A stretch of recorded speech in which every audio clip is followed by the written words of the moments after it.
America और Iran के बीच महायुद्ध की ज्वाला फिर से भड़क गई है। हालांकि इस मामले में सबसे ज्यादा खुश अगर कोई दिख रहा है तो वो इजरायल के प्रधानमंत्री बेंजामिन नेतन्याहू हैं। शुरू से चाहते थे नेतन्याहू अमेरिका और ईरान के बीच तल्खी बनी रहे ताकि इसकी आड़ में वो अपना एजेंडा सेट कर सके। आखिरकार नेतन्याहू के मन की मुराद पूरी हुई है। फिर से अमेरिका ईरान के बीच बारूदी बारिश शुरू हो गई है।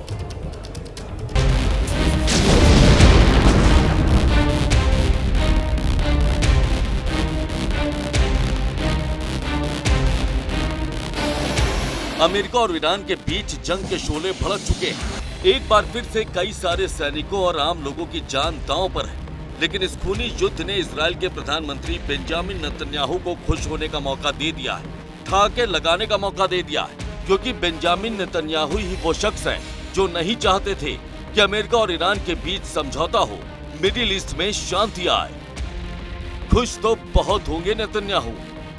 बेंजामिन नेतन्याहू लगातार अमेरिका और ईरान के रिश्तों की आग में घी डालने का काम कर रहे थे, अमेरिका को उकसा रहे थे, युद्ध के लिए भड़का रहे थे। और अब जब अमेरिका ने ईरान पर हमला शुरू कर दिया तो बेंजामिन नेतन्याहू का वो सपना भी पूरा हो गया। किसी शातिर विलन की तरह अब बेंजामिन नेतन्याहू ईरान को आतंक की धुरी बताने में जुट गए हैं और इस दौरान उनकी कुटिलता छिपाए नहीं छिप रही। אנחנו מרסקים בשיטתיות את ציר הרשע והטרור האיראני שניסה לקדם את התוכנית להשמדת ישראל באמצעות טבעת חנק של טרור שהוא פרס סביבנו. הרחקנו מעלינו סכנה קיומית מיידית, כולל הסכנה המיידית שנשקפה לנו מהחזקת נשק גרעיני בידי איראן. दरअसल बेंजामिन नेतन्याहू जानते हैं कि मिडिल ईस्ट में ईरान ही उनके लिए सबसे बड़ा खतरा है। युद्ध विराम से पहले ईरान ने जिस तरह तेल अवीव से लेकर इजरायल के कई शहरों को दहलाया था, अपने हमले से तबाही का कहर बरपाया था, उससे भी नेतन्याहू की टेंशन बढ़ी हुई थी।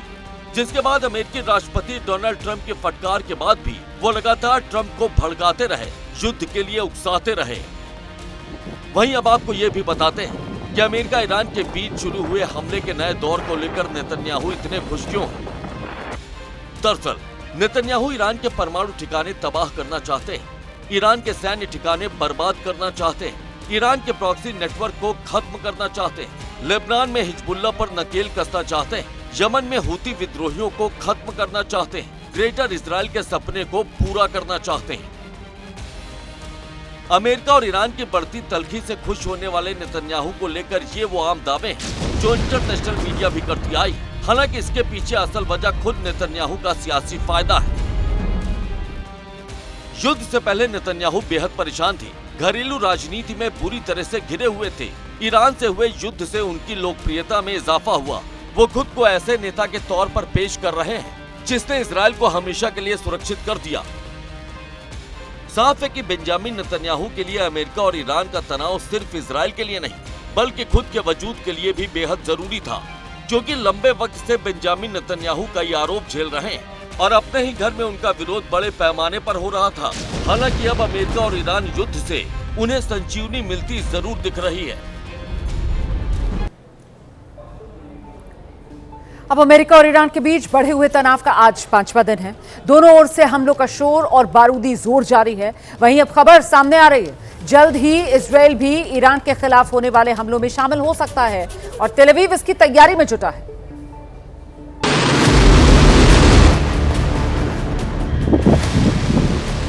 अमेरिका और ईरान के बीच का तनाव निर्णायक युद्ध की ओर बढ़ता दिख रहा है, जहां युद्ध विराम के बाद एक बार फिर से बारूदी बरसात शुरू हो चुकी है। और इस युद्ध की ज्वाला के भड़कने के बाद इजरायल भी ईरान पर बड़े हमले की तैयारी में जुट गया है। खबरों के मुताबिक जल्द ही ईरान को अमेरिका के साथ साथ इजरायल के हमलों का भी सामना करना पड़ सकता है।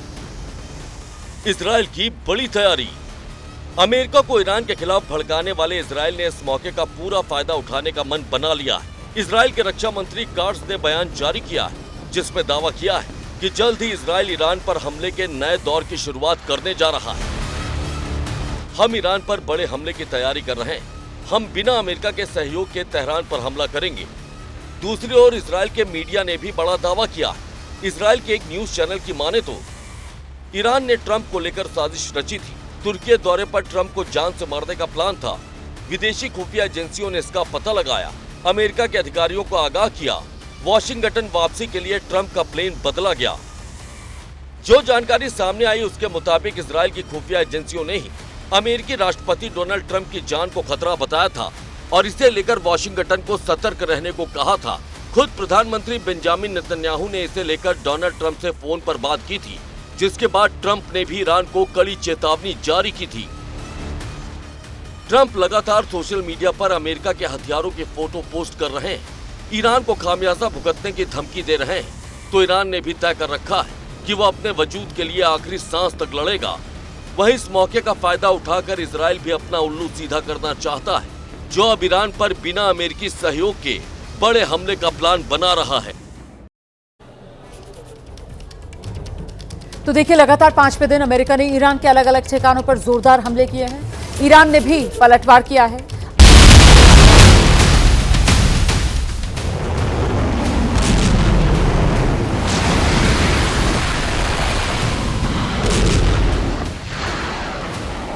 अमेरिका और ईरान के बीच हुआ युद्ध विराम खत्म हो चुका है और एक बार फिर खाड़ी में बारूदी ज्वाला भड़की दिख रही है। अमेरिका और ईरान दोनों ही एक दूसरे के ठिकानों को निशाना बना रहे हैं। मिसाइल और फाइटर जेट का शोर फिर से खाड़ी की फिजा में गूंजता सुनाई दे रहा है। हमले के नए दौर शुरू हो चुके हैं और हालात बेहद तल्ख दिख रहे हैं।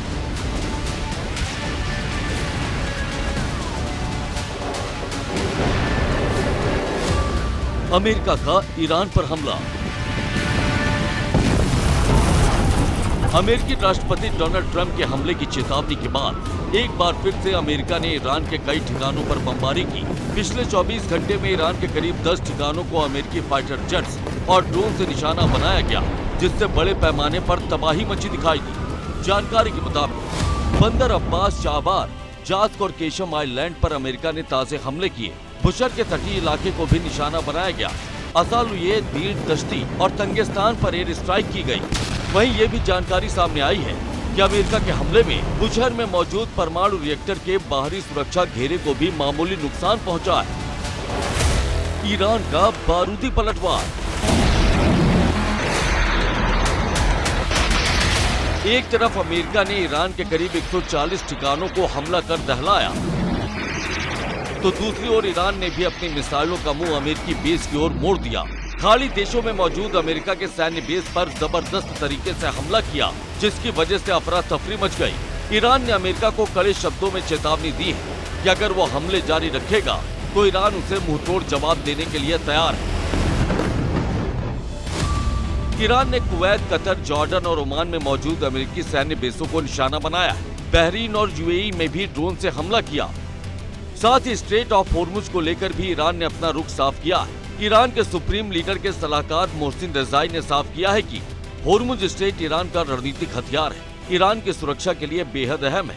ईरान हर हाल में अपनी संप्रभुता के लिए लड़ेगा, होर्मुज से जुड़े अपने हितों की सुरक्षा करेगा। होर्मुज पर खिंची तलवार। दरअसल अमेरिका के राष्ट्रपति डोनाल्ड ट्रंप और रक्षा मंत्री पीट हेगसेथ ने आरोप लगाया है कि ईरान होर्मुज से गुजरने वाले अंतर्राष्ट्रीय मालवाहक जहाजों पर हमले कर रहा है और इसके बाद अमेरिका ने ईरान पर जो हमले किए वो सेल्फ डिफेंस की वजह से किए गए, जिस पर ईरान ने ऐतराज जताया है और दावा किया है कि अमेरिका होर्मुज स्ट्रेट पर कब्जा करना चाहता है, जो ईरान की सुरक्षा और संप्रभुता के लिए सबसे अहम है। ईरान ने इस मामले में अमेरिका पर झूठे दावे करने की तोहमत मढ़ी है, जिससे तनाव बढ़ता दिख रहा है।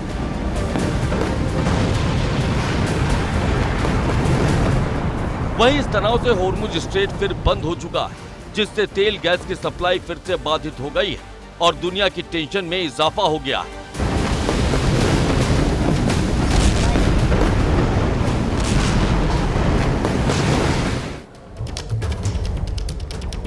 तो देखिए, अमेरिका और ईरान के बीच जो महायुद्ध पार्ट 2 है उसकी शुरुआत हो गई है, जहां पर अमेरिका एक बार फिर से बारूदी बरसात के जरिए ईरान को दहलाने में जुटा है और दूसरी ओर ईरान भी खाड़ी देशों में मौजूद अमेरिकी सैन्य बेस को निशाना बना रहा है। एक बार फिर से तनाव के केंद्र में स्ट्रेट ऑफ हॉर्मुज है, जिसे ईरान ने बंद कर दिया है। इसी से जुड़ी कुछ जानकारियां ये हैं कि हॉर्मुज को लेकर ही ये जंग राउंड 2 जो शुरू हुआ है। हुआ क्या? 7 जुलाई की तारीख ईरान का 3 जहाजों पर हमला।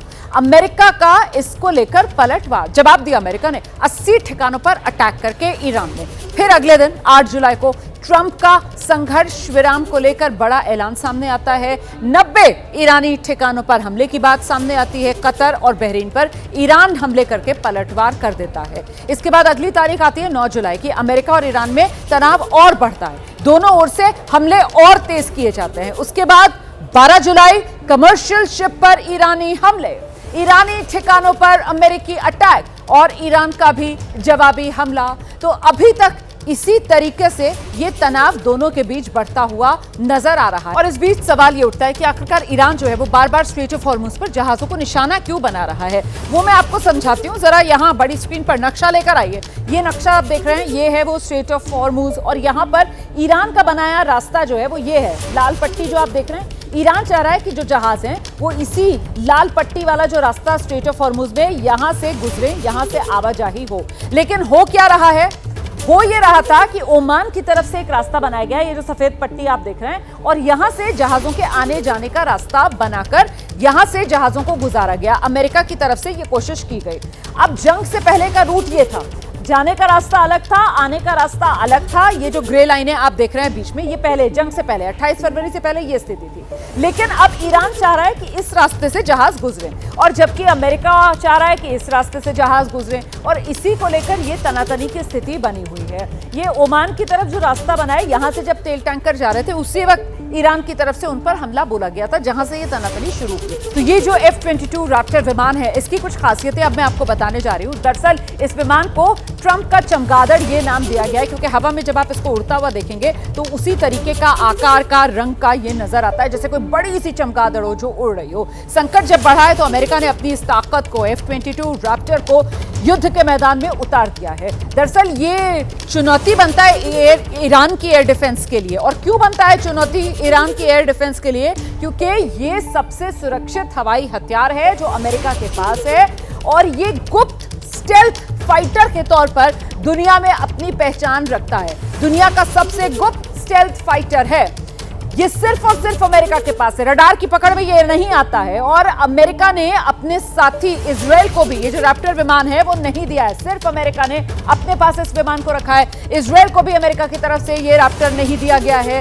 अमेरिकी वायुसेना का ये एक बड़ा हथियार है, और ये जो हथियार है वो एक ऐसा हथियार है, मतलब लड़ाकू विमान है, लेकिन रडार पर आप इसको नहीं पकड़ सकते हैं। रडार पर इस विमान को पकड़ना बेहद मुश्किल हो जाता है। दुश्मन के आकाश में ये सीक्रेट तरीके से एंटर करता है, रडार की पकड़ में तो आता नहीं है, और फिर वहां से जाकर ये मिसाइल मारता है। तो ये है ट्रंप का चमगादड़, ये है F-22 की ताकत। अब देखिए, मैं आपको कुछ और जानकारियां देने जा रही हूं। ईरान की मिसाइल स्ट्राइक की ये तस्वीरें हैं। ईरान जो खाड़ी के देशों में, अमेरिका के जो सैन्य अड्डे हैं, वहां पर जो बम बरसा रहा है, जो मिसाइल्स दाग रहा है, वही देख रहे हैं आप। रात का अंधेरा, अंधेरे को चीरती हुई ये जो धमाके, रोशनी सी जो आप देख रहे हैं, दरअसल ये धमाकों की वजह से हो रही रोशनी है। मेरे पीछे स्क्रीन पर आप देख रहे हैं अमेरिका के जो बेसेस हैं खाड़ी देशों में, जिसमें बहरीन से लेकर कुवैत, कतर तक, वहां पर ईरान पलटवार कर रहा है। इस बीच ईरान के जो सुप्रीम लीडर है मुश्तबा खामनेई, उनकी धमकी के ठीक बाद अमेरिकी सांसद ग्राहम लिंडसे संदिग्ध हालत में उनकी मौत हो गई है, और इसके पीछे ईरान का हाथ होने का शक जताया जा रहा है। वहीं अमेरिकी राष्ट्रपति डोनाल्ड ट्रंप भी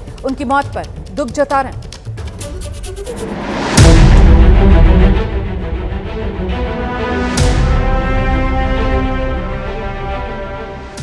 अमेरिकी राष्ट्रपति ट्रंप के करीबियों में शुमार अमेरिकी सांसद लिंडसे ग्राहम की मौत शक के घेरे में, जो ईरान के पूर्व सुप्रीम लीडर अली खामनेई के सुपुर्दे खाक होने के 72 घंटे के भीतर ही दुनिया से अचानक रुखसत हो गए, और उनकी मौत अपने पीछे कई सारे सवाल छोड़ गई।